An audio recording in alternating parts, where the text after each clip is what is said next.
Billionaire mocked the maid with $100 million bet, but her daughter was about to change everything. In the heart of Silicon Valley, behind the glass walls of a billion-dollar lab, the future of energy was slipping away.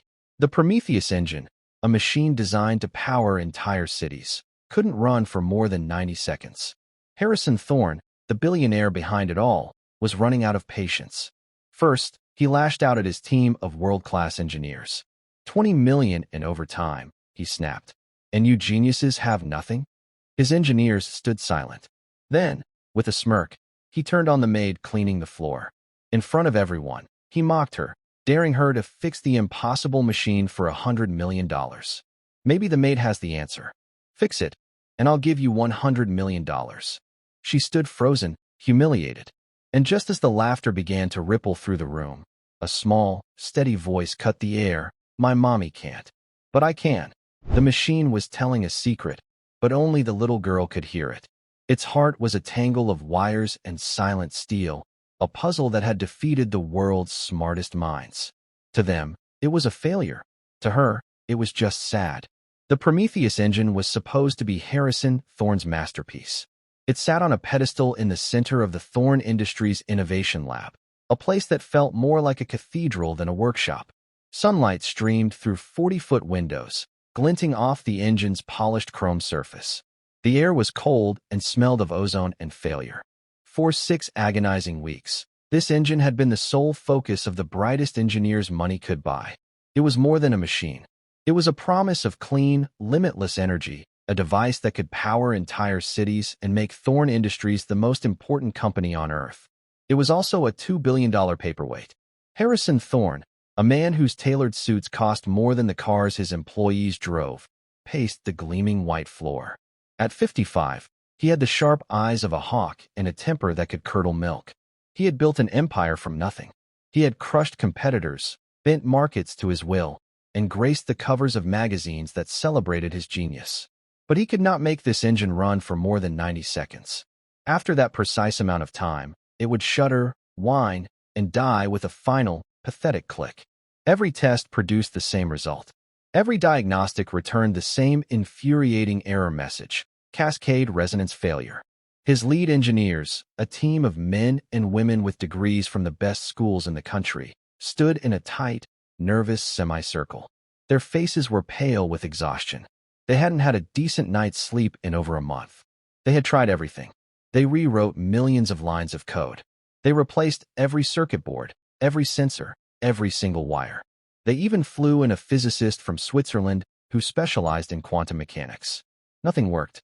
The 90-second curse held fast. Another failure, Dr. Miles? Harrison's voice was dangerously quiet. It was always quietest before the storm. Dr. Alan Miles, a man with a PhD from Caltech and a mortgage the size of a small country's debt, swallowed hard. Sir, the resonance, it's unlike anything we've ever seen. It builds exponentially. The feedback loop is instantaneous. We simply can't find the source. Harrison stopped pacing and turned to face him. He gestured at the silent engine with a flick of his wrist. So, what you're telling me, after 6 weeks and $20 million in overtime, is that you don't have a clue. It wasn't a question. It was a verdict. The engineers flinched. They were used to solving problems, to bending the laws of physics to their will. This silent machine was a monument to their collective failure, and Harrison Thorne did not tolerate failure. We are pursuing new avenues, Dr. Miles began, but Harrison cut him off. New avenues? Are you going to consult a psychic next? Maybe we should sacrifice a goat to the gods of engineering. His voice rose, echoing in the vast, silent lab. This engine is the key to the Apex project. Our partnership with the Department of Defense hangs on this. I have generals and senators calling me every single day, and I have to tell them that my team of geniuses has been defeated by a fancy toaster. He ran a hand through his perfectly styled silver hair, his composure finally cracking. His gaze swept the room, landing on a figure in the corner, almost hidden behind a bank of silent supercomputers. It was a woman in a simple blue uniform, quietly, methodically wiping down the stainless steel surfaces. She moved with a practiced invisibility, trying her best to seem like a part of the furniture. Her name was Amelia Hayes. For 2 years, she had cleaned the laboratories at Thorne Industries. She was a ghost in this world of titans, emptying their trash cans, mopping up their coffee spills, and listening to their hushed, frantic conversations about things she didn't understand. She was a single mother. Her world was not one of billion-dollar engines and government contracts. It was a world of mounting medical bills, of co-pays and deductibles, of a relentless illness that was slowly draining her savings and her strength. The chemotherapy treatments were harsh, and the debt they created was even harsher. She took this extra cleaning shift for the overtime pay, money she desperately needed for the next round of treatment.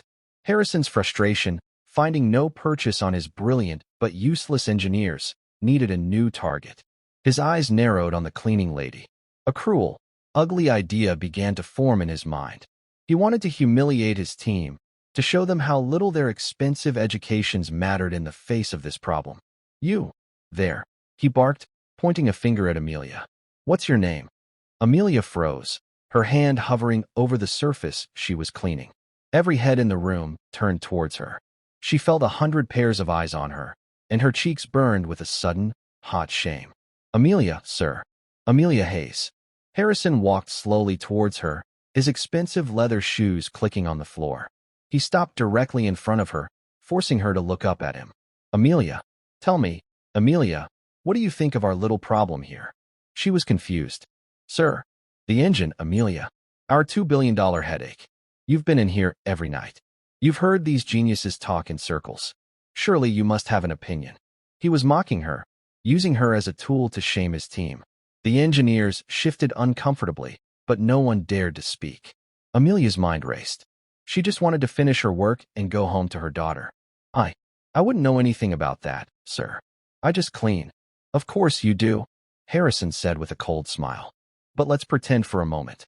Let's pretend you're not just a maid. Let's pretend you have the answer." He turned to his engineers, his voice dripping with sarcasm. "Maybe we've been overthinking it. Maybe we don't need PhDs. Maybe all we need is a fresh perspective. What do you say, Dr. Miles? Should we let the cleaning lady have a try?" Dr. Miles looked at the floor, his face grim. A few of the younger engineers snickered nervously. The humiliation was thick in the air. Amelia felt small, exposed, and utterly powerless. She wished the floor would swallow her whole. "That's a ridiculous idea, sir," she whispered, her voice trembling. Harrison's smile widened. He was enjoying this. "Is it? I'll tell you what's ridiculous. Spending $20 million to find out nothing. At least your idea would be cheaper." He took another step closer, lowering his voice into a conspiratorial whisper that everyone could still hear. "I'll make you a deal, Amelia. You're a simple woman. You probably have simple problems. A mortgage? Car payments? I bet a little money would go a long way for you." He straightened up, his voice booming through the lab once more. "Here is my offer. In front of all these witnesses. You fix this engine, and I will give you $100 million. A collective gasp went through the room. The engineers stared in disbelief. It was a joke, of course. A cruel, insane, theatrical joke. The number was so absurd, so impossible, that it was meant only to underscore her powerlessness. "Fix my engine, Amelia," Harrison repeated, savoring the moment. "And $100 million is yours. If you can't, you're fired. Not just from this lab, but from the entire company. And I'll make sure every cleaning service in this city knows you're the woman who thought she could play engineer." Amelia's heart pounded in her chest. Tears welled in her eyes. She felt the crushing weight of her medical debt, the fear of losing her job, the shame of this public spectacle. She couldn't speak. She could only stand there, trapped in the billionaire's cruel game. I can't," she stammered. "Of course, you can't," Harrison said with a dismissive wave. "Now get back to your work. At least you're good at that." He turned his back on her, ready to unleash a new wave of fury upon his team. The show was over. The point had been made. But then, a small, quiet voice cut through the tension. "My mommy can't. But I can." Every head swiveled towards the entrance of the lab. Standing in the doorway was a little girl. She couldn't have been more than 10 years old. She had long, blonde hair tied back in a simple ponytail and was wearing a worn pink jacket over a faded t-shirt. In her arms, she clutched a well-loved, slightly ragged teddy bear. She had been waiting quietly by the door for her mother to finish her shift. It was Chloe Hayes, Amelia's daughter. She looked directly at Harrison Thorne, her blue eyes clear, and steady. There was no fear in them. There was only a quiet, unshakable certainty. The engineers stared, mouths agape. Harrison Thorne turned around slowly, a look of pure astonishment on his face. For a moment, the entire $2 billion laboratory was utterly silent, the only sound the faint hum of the ventilation system. Harrison stared at the child, then at Amelia, and then back at the child. Then, he did something that shattered the tension. He threw his head back and laughed. It was not a kind laugh. It was a loud, booming, derisive sound that bounced off the high ceilings. "Well, this gets better and better," he roared, wiping a tear from his eye. "First the maid, now her child. What is this, a comedy show? Tell me, little girl, are you going to fix it with a magic wand?" Chloe took a step forward, undaunted by his laughter. Her little face was serious. "No, sir," she said, her voice small but clear. "I'm going to listen to it." The laughter died in Harrison's throat. He looked at the girl's earnest face, at her mother's terrified expression, and at the stunned faces of his engineering team. The absurdity of the situation was overwhelming.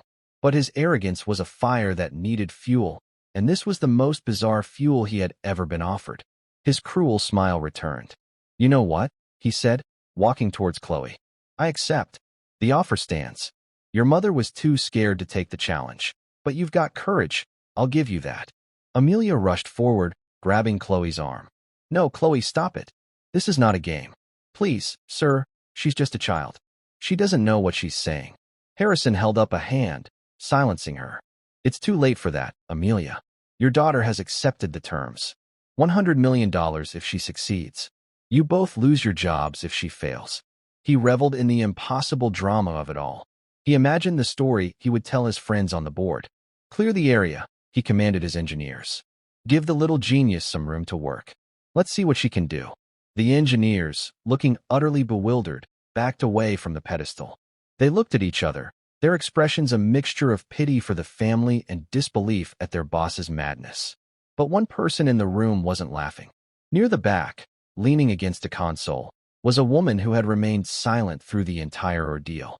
Dr. Evelyn Reed was not a Thorne Industries employee. She was an observer from a government oversight committee, a physicist with a reputation for being meticulous, impartial, and impossible to fool. She was in her late 60s, with sharp, intelligent eyes that had seen everything from top-secret military projects to catastrophic corporate failures. She had seen hubris destroy brilliant men before. She watched as Chloe, holding her mother's hand, approached the massive, silent engine. She saw the girl's calm focus, the way her eyes scanned the machine not with a child's idle curiosity, but with a strange, analytical intensity. There was something in the girl's posture that made Dr. Reed push herself off the wall and take a step forward. "Mr. Thorne," Dr. Reed said, her voice cutting through the whispers in the room. "If this ridiculous test is to proceed, I will serve as the official adjudicator. I will document the girl's methods and her results. This will not be a circus. It will be an experiment." Harrison, caught up in his own theatrics, waved a hand dismissively. Fine. Document all you want. Get the cameras rolling. Put it on the company's internal feed. Let everyone in this building see what true innovation looks like." He was certain of the outcome. In an hour, the girl would have failed. He would have fired her mother, and he would have an unforgettable story to tell about the time a 10-year-old girl tried to fix his $2 billion engine. He would be a legend. Amelia was trembling, her face ashen. "Chloe, baby, please," she whispered desperately. "Let's just go home. We don't have to do this." Chloe gently let go of her mother's hand. She turned to her with a look of profound love and determination. "It's okay, Mommy," she said softly. "Grandpa Eli taught me how.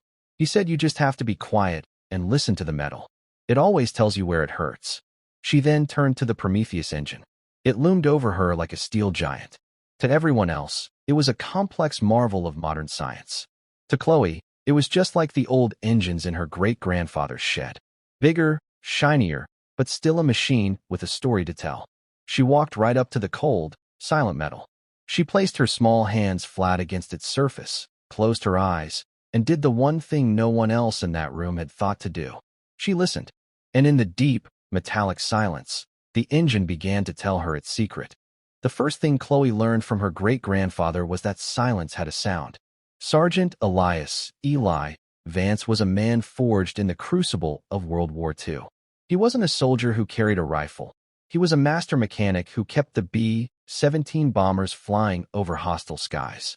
He was a legend in the 8th Air Force, a man they said could diagnose a failing engine from 100 yards away just by the change in its hum.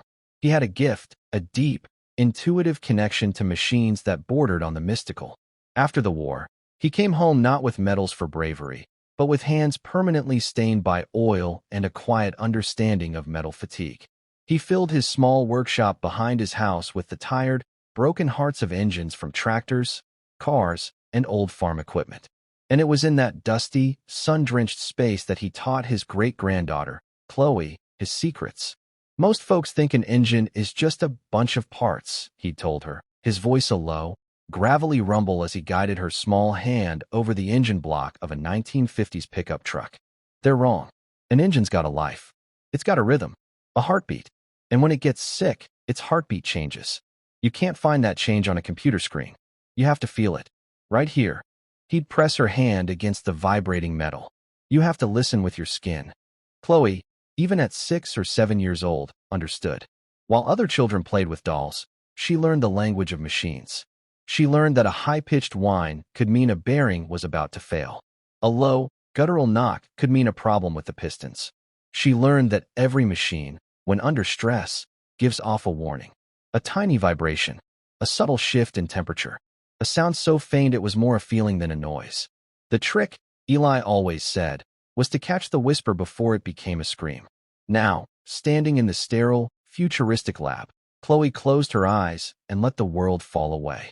The hushed whispers of the engineers, the hum of the lights, Harrison Thorne's impatient tapping foot, it all faded into a distant buzz. She focused only on the machine beneath her palms. She wasn't thinking about the $100 million. She was thinking about her mother's tired face, the worry in her eyes that never seemed to leave.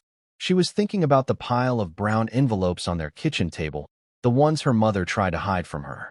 She was thinking about her promise to Grandpa Eli, made just before he passed away, that she would always use his gift to fix things that were broken. "Okay," she said, her voice startlingly clear in the quiet room. She opened her eyes and looked at Dr. Miles. "Can you please turn it on?" But only for a few seconds. Dr. Miles looked at Harrison, who gave a sharp, impatient nod. The engineer walked to a control panel, his fingers hovering over the activation sequence. He felt like a fool. The entire situation was a waking nightmare. He pressed the button. The Prometheus engine spooled to life. A low hum quickly escalated into a powerful, roaring crescendo. The sound was immense, a demonstration of the raw power trapped within the machine. To the engineers, it was the familiar sound of impending failure. They tensed, waiting for the 90-second mark. But Chloe wasn't listening to the roar. She was listening to what was underneath the roar. Her hands were still pressed against the casing. She tilted her head, her brow furrowed in concentration. She felt it instantly. A shiver. A tiny, almost imperceptible tremor that ran through the engine's metal skin. It was out of sync with the main vibration of the engine. It was a rogue wave in a calm sea, a discordant note in a beautiful chord. "Turn it off," she said suddenly. Dr. Miles complied. The engine spun down, its roar fading back into silence. The engineers exchanged confused looks. She hadn't even let it run for 10 seconds. "What was that?" Harrison demanded, his patience wearing thin.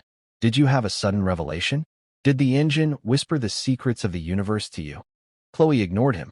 She turned to Dr. Reed, the one person in the room whose eyes held not mockery, but genuine curiosity. "There's a second vibration," Chloe said. "It's very small, and it's not in the right rhythm." Dr. Reed walked over, her expression thoughtful. "A harmonic dissonance?" "Dr. Miles, your sensors should have picked that up." Dr. Miles shook his head, gesturing to a massive monitor displaying thousands of data points. "Impossible. Our vibrational sensors are the most sensitive in the world. They can detect the footsteps of an ant. You can see the data right there. The primary harmonic is stable until the 80-second mark, then it cascades. There is no second vibration. Your sensors are listening for an earthquake," Chloe said simply. "They're missing the whisper." She walked around the engine, her small hand trailing lightly along its surface. She was like a doctor searching for a source of pain. She stopped near the base, where a series of thick, silver cables fed power into the core. It's coming from in here. Down deep. The engineers looked at each other again. That was the primary coolant assembly. It was a sealed unit, triple shielded. Nothing could go wrong in there. They had run a dozen simulations on that specific component. It was perfect. Can you turn it on again? Chloe asked. But this time, I need everyone to be completely quiet. Harrison sighed dramatically but gestured for Dr. Miles to proceed. Once again, the engine roared to life. This time, Chloe wasn't touching it. She stood a few feet away, her eyes closed again, her head tilted. She was using her ears now, just as Eli had taught her. He used to make her stand across the workshop and identify which tool he had dropped on the concrete floor just by its sound. A wrench sounded different from a screwdriver. A socket sounded different from a bolt. He trained her ears to hear the subtle details everyone else missed. The roar filled the room, but Chloe's mind filtered it out. She was listening for the ghost in the machine. And then she heard it. A tiny, high-pitched ping. It happened just as the engine reached peak power. It was almost completely masked by the overwhelming noise, but it was there. A sound as small and sharp as a needle. There, she exclaimed, her eyes snapping open. It did it again. Did you hear it? The engineers shook their heads. They had heard nothing but the deafening roar. Harrison rolled his eyes. Kid, I don't have time for these games. You're hearing things. But Dr. Reed was staring at a secondary monitor, one that displayed the raw audio input from the lab's acoustic sensors. Wait a minute, she said, walking towards the screen and peering at it closely. Mr. Thorne, she's not hearing things. She pointed to a tiny spike on the audio waveform graph, a spike so small it was almost invisible against the mountain range of the engine's primary noise. There is an anomalous acoustic event at the 4.7-second mark. A high-frequency spike, lasting less than 1/100th of a second. The diagnostic software would have dismissed it as background noise, a statistical error. But it's there. The lab fell silent again. This time, the silence was different. It was laced with a thread of stunned disbelief. A 10-year-old girl, with her ears alone, had identified a data point that their multi-million-dollar software had ignored. Harrison Thorne stared at the tiny spike on the screen, and for the first time that day, his cruel smile vanished. He looked at Chloe, not as a maid's daughter, but as an impossible variable in an equation he thought he controlled. Chloe, however, was already moving on. The sound had told her the what. Now she needed to find the why. She remembered another one of Eli's lessons. Metal has a memory, kiddo. Every time it gets too hot or too cold, every time it gets hit, it remembers.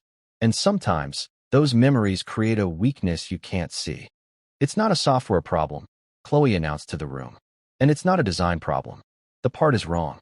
Dr. Miles stepped forward, his professional pride stung. That's impossible, young lady. Every component in this engine was custom-milled in Germany. It was X-rayed, stress-tested, and certified. The material tolerances are perfect to within a nanometer. Is the engine made of a new metal? Chloe asked, looking at Dr. Miles. He was taken aback by the question. Well, yes. It's a proprietary alloy. A tungsten-cobalt composite. It's designed to handle incredible heat and stress. Chloe nodded slowly, a piece of the puzzle clicking into place. Grandpa Eli worked on airplanes. He said that when they started using new metals, the planes would get sick in new ways. He said you can't treat a new sickness with an old medicine. She turned and pointed to the spot on the engine where she had felt the vibration.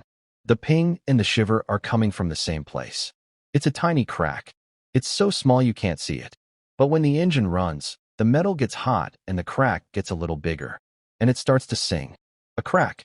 The idea was absurd. A microscopic flaw in the world's most advanced, most carefully manufactured engine component. Prove it, Harrison said, his voice a low growl. The challenge was no longer a joke. It was real. Chloe looked around the lab. Her eyes scanned the tools and diagnostic equipment scattered on the workbenches. Then she saw it. Tucked away in a corner was a simple, old-fashioned mechanic stethoscope, the kind a garage mechanic might use to listen for engine knocks. It was an antique in this high-tech world, probably used for a demonstration or brought in by an older engineer. I need that, she said, pointing. An assistant, looking completely bewildered, fetched the stethoscope and handed it to her. Chloe put the earpieces in her ears. She looked like a child playing doctor, the instrument comically large on her. She approached the engine and placed the cold, metal bell of the stethoscope against the casing, right on the spot where she'd felt the tremor. "Turn it on," she said, her voice muffled. "And leave it on." Dr. Miles hesitated, looking at Harrison, who gave a sharp nod. The engine roared to life for the third time. The engineers began to count down from 90 seconds in their heads. Chloe closed her eyes, her entire world shrinking to the sounds coming through the stethoscope. She heard the thunderous, healthy beat of the engine's core. But underneath it, she heard the whisper. The tiny ping was now a clear, sharp tick, tick, tick. It was the sound of a tiny fissure, a microscopic flaw in the alloy, vibrating under immense stress. It was the engine's secret cry for help. She followed the sound, moving the stethoscope an inch at a time. It grew louder, clearer. She was tracing the crack by its voice. 40 seconds, an engineer muttered. The ticking was getting faster. The stress was building. The cascade was beginning. 60 seconds. Chloe didn't waver. Her concentration was absolute. She had found the precise source. It was a single mounting bolt for the coolant assembly. The bolt itself wasn't cracked. The crack was in the engine block underneath the bolt head, hidden from sight. The bolt was acting like a tuning fork, amplifying the vibration and transmitting the sound. 80 seconds. The whole engine began to shudder. The familiar, catastrophic whine started to build. The cascade resonance was taking over. "It's going to shut down," Dr. Miles yelled. "Here," Chloe shouted, her voice cutting through the noise. She pulled the stethoscope away and pressed her finger firmly on the head of the bolt. "The problem is right here." At 90 seconds, just as the whine reached its peak, the engine died with its usual, final click. But this time, everyone in the room knew what had happened. They hadn't just watched another failure. They had watched a diagnosis. Dr. Reed walked over and knelt beside Chloe. "Are you certain, child?" she asked gently. Chloe nodded, her face flushed with concentration. "The metal is tired. It's a memory crack from when the bolt was tightened. The new alloy is strong, but it's brittle. Like hard candy. You tightened the bolt too much, and it made a tiny crack. The computer can't see it, but the engine can feel it." Harrison Thorne stood frozen, his face a mask of disbelief. The maid's daughter hadn't just offered a wild guess. She had provided a specific, mechanical diagnosis. A diagnosis that was either the rambling of a child or the most brilliant piece of intuitive engineering he had ever witnessed. There was only one way to find out. "Get your tools," he commanded Dr. Miles, his voice hoarse. "Take that bolt out. We're going to see if this little girl is a genius or a liar." Dr. Miles, his face a mixture of skepticism and a dawning, terrifying respect, personally retrieved a high-torque wrench from a pristine, foam-lined drawer. The tool looked like a futuristic weapon. He approached the engine, his movements slow and deliberate. Two other engineers flanked him, one holding a powerful fiber-optic camera, the other a set of magnetic trays to hold the components. "Are you sure about this, sir?" Dr. Miles asked Harrison one last time, his voice low. "If we disassemble the coolant housing, we void the manufacturer's warranty on the core assembly. The Germans will charge us a fortune to recertify it." Harrison Thorne did not look at Dr. Miles. His gaze was fixed on Chloe, who stood quietly beside her mother, her small hand now clutching Amelia's. The billionaire's mind was reeling. $100 million. The number, which he had thrown out as a joke, now echoed in his head with the weight of a binding contract. But it wasn't just about the money. It was about the impossibility of it all. If this child was right, then everything he understood about expertise, about credentials, about the very nature of genius, was wrong. And if she was wrong, he could dismiss this whole bizarre episode as a fluke and get back to his predictable world of problems that money and degrees could solve. He needed to know. "Do it," Harrison commanded, his voice a rasp. "Void the warranty. I don't care. I want to see what's under that bolt."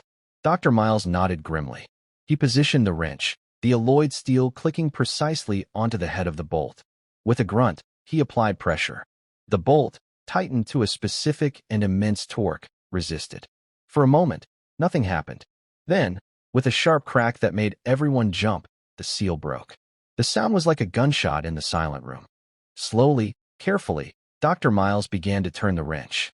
The engineers leaned in closer, their faces illuminated by the bright, white light of the inspection lamps. The bolt was long, nearly 8 inches of finely threaded steel. Each turn felt deliberate, ceremonial. Amelia held her breath, her heart pounding a frantic rhythm against her ribs. She was terrified for her daughter. She had seen what men like Harrison Thorne did to people who embarrassed them. This wasn't about an engine anymore. It was about pride. Finally, the last thread disengaged. With the delicate touch of a surgeon, Dr. Miles lifted the bolt from its housing. It looked perfect, gleaming, flawless, a testament to German engineering. He placed it carefully on the magnetic tray. Now the camera, he ordered. An engineer maneuvered the slim, flexible neck of the fiber-optic camera into the empty bolt hole. On a large monitor nearby, a grainy, magnified image appeared. The engineers all leaned in, their eyes scanning the screen. The image showed the smooth, circular walls of the threaded hole. It was a perfect piece of machinery. There was nothing there. Dr. Miles looked up, a wave of relief washing over his face. He was about to declare it clean, to pronounce the child's theory of fantasy. "There's nothing here, sir," he said, a note of triumph in his voice. "The housing is pristine." As we expected, Harrison felt a surge of victory. It was all a lucky guess, a child's fantasy. The world made sense again. "So, it was just a story after all," he said, turning a cold gaze on Chloe and Amelia. But Dr. Reed stepped forward, her eyes narrowed in concentration. "Wait," she said, her voice sharp. "Look at the base." Pan the camera down to the very bottom of the housing. The engineer adjusted the camera. The image on the screen shifted, moving past the threads to the flat, circular surface where the end of the bolt would have rested. And then they saw it. It was almost invisible, a line so fine it looked like a stray piece of hair, a microscopic scratch on the polished alloy. It started at the edge of the hole and ran outward for less than a millimeter before disappearing. It was nothing. A cosmetic flaw. An insignificant imperfection. "That's it." One of the younger engineers scoffed. "That's the catastrophic flaw? It's a tooling mark." Chloe shook her head. She had never seen the inside of the engine, but she knew what was there. "It's not a scratch," she said, her voice unwavering. "A scratch has sides. That line doesn't. It goes in." Dr. Reed pointed at the screen. "She's right," she said, her voice filled with a quiet awe. "Increase the magnification and switch to the thermal imaging filter." The engineer typed a command. The image on the screen zoomed in, the gray, metallic landscape growing until the tiny line became a jagged canyon.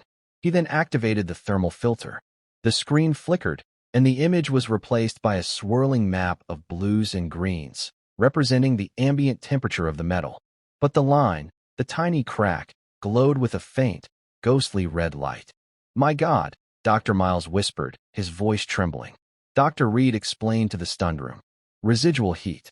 The stress of the cascade resonance, day after day, has focused all of its thermal energy right on that single point.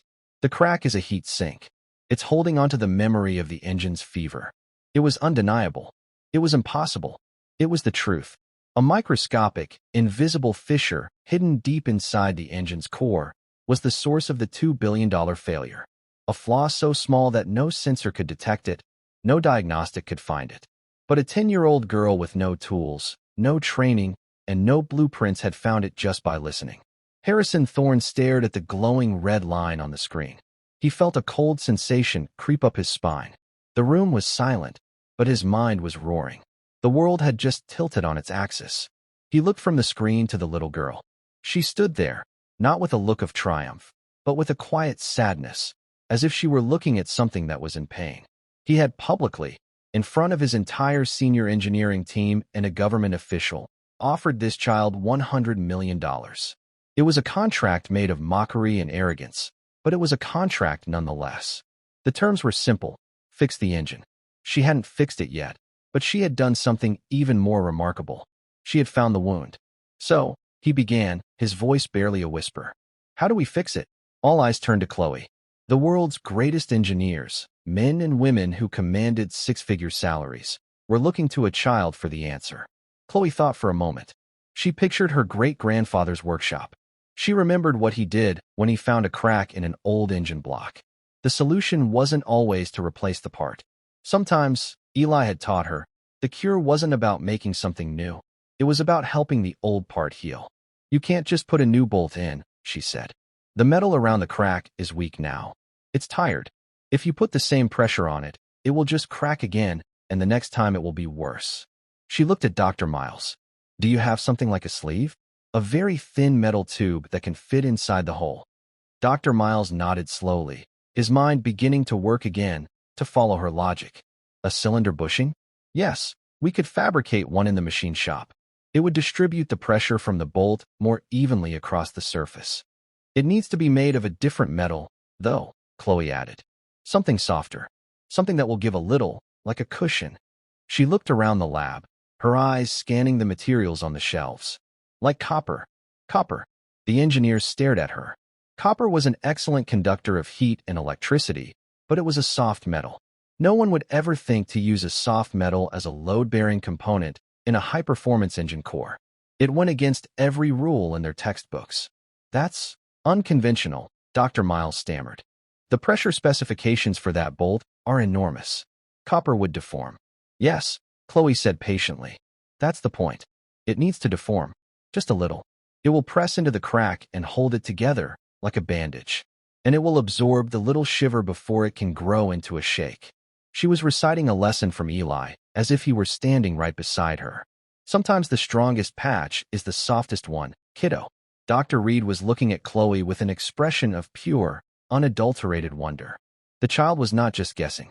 She was describing a principle of mechanical engineering that was centuries old, a principle that had been largely forgotten in the age of computer modeling and perfect alloys. She was talking about sympathetic resonance and material dampening. She was, in her own simple words, teaching a masterclass. Harrison Thorne felt the last of his certainty crumble away, leaving only a raw, gaping sense of astonishment. He had built his empire on the belief that he was the smartest man in any room. He paid for the best minds, the best materials, the best technology. He had created a world around him that reflected his own image, hard, polished, and unforgiving. And now, a 10-year-old girl was telling him that the solution to his biggest problem wasn't more strength, but a little bit of softness. It was a lesson that went far beyond the mechanics of an engine. Fabricate the bushing, Harrison said, his voice quiet but firm. To her exact specifications. A copper sleeve. And find me a new bolt. He looked at his team. And I want every single one of you to watch. And I want you to learn. He then turned his full attention to Amelia. The woman was pale, her eyes wide with a mixture of fear and a fierce, burgeoning pride. She looked as if she were about to faint.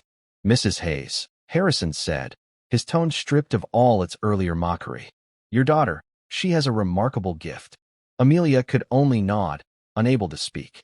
She pulled Chloe closer, her arm wrapped protectively around her shoulders. I believe we had a deal, Harrison continued, the words feeling strange and heavy in his mouth. But the terms were that she had to fix the engine. The test is not complete. He paused, letting the weight of his words hang in the air. We will install the sleeve and the new bolt. And then we will run the engine one more time. If it runs for longer than 90 seconds, if it runs for even 91 seconds, then the money is yours. He looked at Chloe. And young lady, he said, his voice laced with a respect he hadn't shown to anyone in years. When this is over, you and I are going to have a long talk.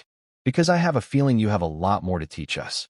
The engineers rushed off to the machine shop, a sense of renewed, almost frantic purpose in their movements.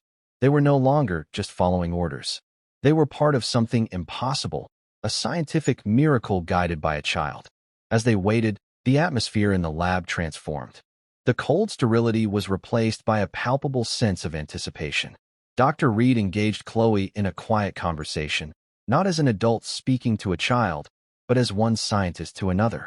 She asked Chloe about her great-grandfather, about the old engines, about how she learned to listen to the metal. Chloe, no longer feeling the pressure of the test, answered with a simple, unaffected honesty. She told her about Grandpa Eli's hands, how they were rough but gentle, and how he always smelled of oil and coffee. She told her how he believed every machine had a soul. Amelia watched them, and for the first time in years, the crushing weight on her chest began to lift. It wasn't about the money anymore, not really. It was about seeing her daughter not as a burden or a worry, but as a miracle. It was seeing the gift she had always known Chloe possessed being recognized by the world. The fear was still there, a low hum in the back of her mind, but it was now overlaid with a powerful, soaring hope. Harrison Thorne stood apart from everyone, observing. He watched the little girl speak with the seasoned physicist. He watched his own mother, her face slowly regaining its color. He felt like a stranger in his own laboratory, a king in a kingdom that had been turned upside down. His entire life had been a relentless pursuit of control. He controlled his company, his employees, his public image. But in the space of an hour, a 10-year-old girl had taken all of that control away. She had operated on a level he couldn't comprehend, using a language he didn't speak. She had humbled him. And as he stood there, watching this quiet, extraordinary child, he realized something that shocked him to his core. He wasn't angry. He was grateful. An hour later, Dr. Miles returned, carrying a small, velvet-lined box. Inside lay a newly machined bolt and a gleaming, rose-gold copper sleeve. The parts were installed with the reverence of a sacred ritual. Every engineer in the lab gathered to watch. The new bolt was carefully placed into the copper-lined housing and tightened, not to the maximum possible torque, but to a new, lower specification that Chloe had suggested. When it was done, the lab fell silent once more. This was the final test. Everything, the money, the jobs, the future of the Apex project, came down to this moment. Dr. Miles stood at the control panel, his hand trembling slightly. He looked at Harrison. Harrison looked at Chloe. Chloe gave a small, confident nod. "Begin the test," Harrison Thorne said, his voice echoing in the cathedral of science. Dr. Miles pressed the button. The Prometheus Engine roared to life. The roar of the Prometheus Engine was a familiar sound, but the feeling in the room was entirely new. There was no longer a sense of dread, no countdown to failure. Instead, there was a fragile, collective hope, a sense of witnessing the impossible. Every person in the laboratory stood frozen, their eyes glued to the large digital timer on the wall, its red numbers marking the passage of time. 10 seconds. The engine's hum was smooth, a perfect, powerful purr. Chloe stood perfectly still, her eyes closed, listening not with her ears, but with her whole body. She could feel the engine's heartbeat, and for the first time, it was calm. The frantic, hidden shiver was gone. The copper sleeve was doing its job, absorbing the dissonant vibration, comforting the tired metal. 30 seconds. The engineers stared at their monitors. The data streams were flawless. Every metric was green. The vibrational sensors, now calibrated to listen for the whisper, showed a clean, stable harmonic. It was the performance they had dreamed of, the one their simulations had promised but reality had always denied. 60 seconds. Harrison Thorne found he was holding his breath. A single bead of sweat traced a path down his temple. He had gambled fortunes on the stock market, on corporate takeovers, on the rise and fall of global economies. He had made and lost millions in the span of a single day without flinching. But he had never felt a pressure like this.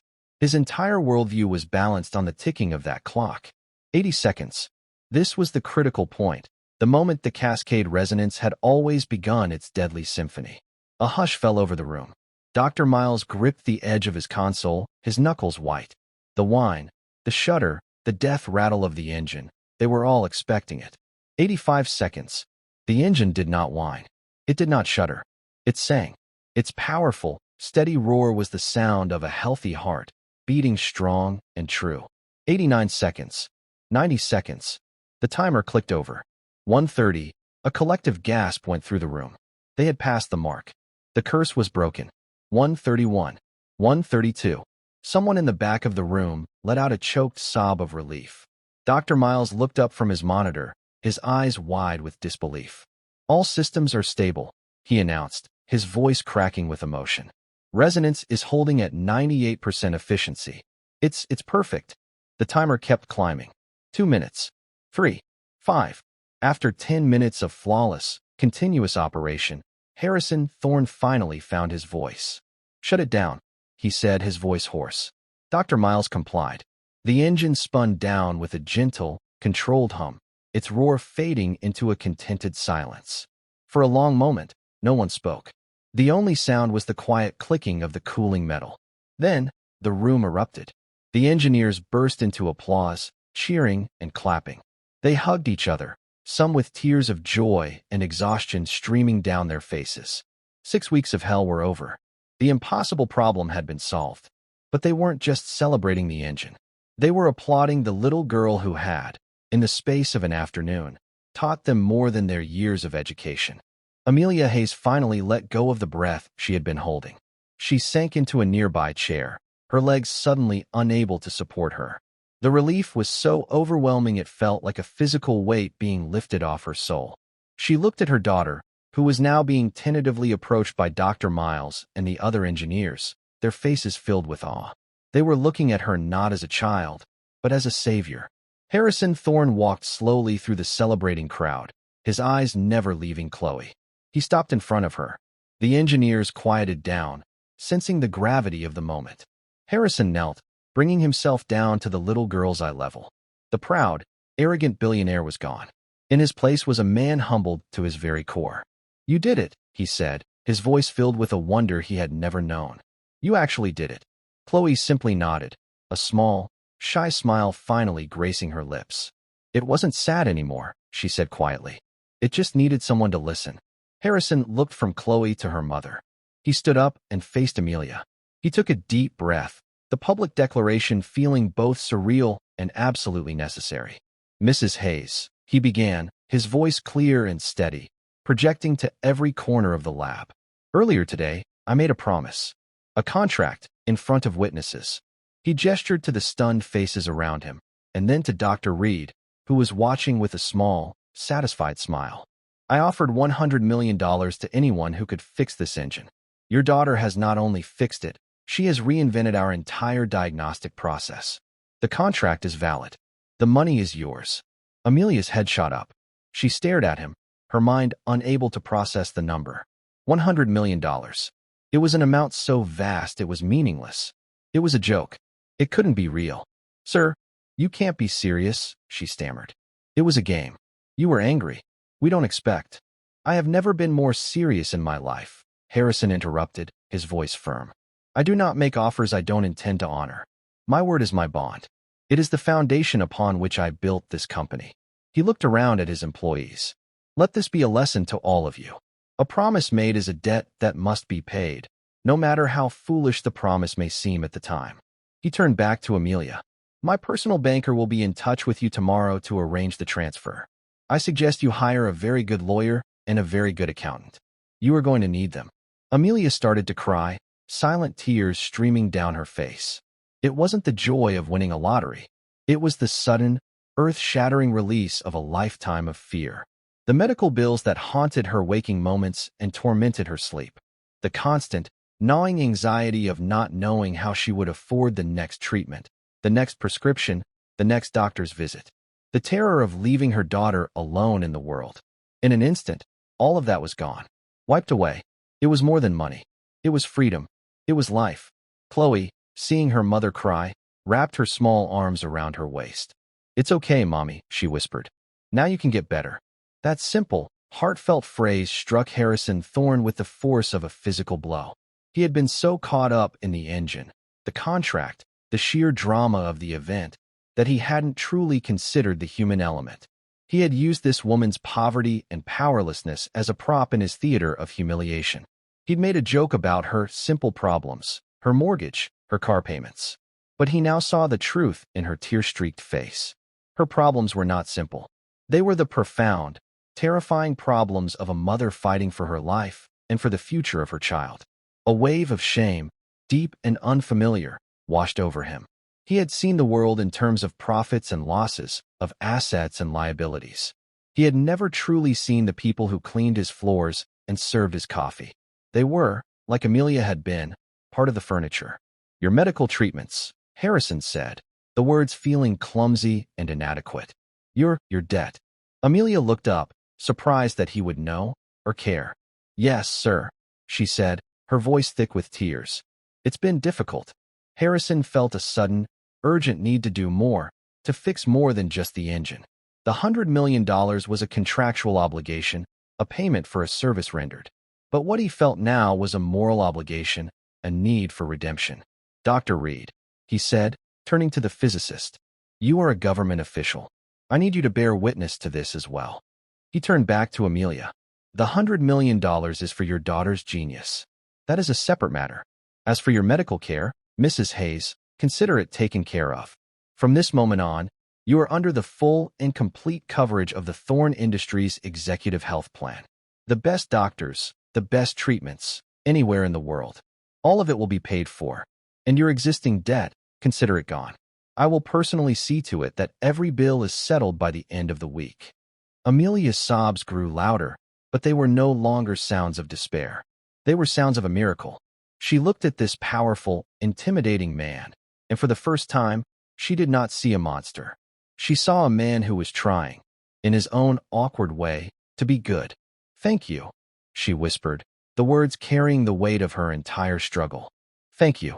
Harrison merely nodded, feeling a strange lightness in his chest. He had spent his life acquiring things, companies, buildings, wealth, power. But he had never before felt the profound satisfaction of giving something away.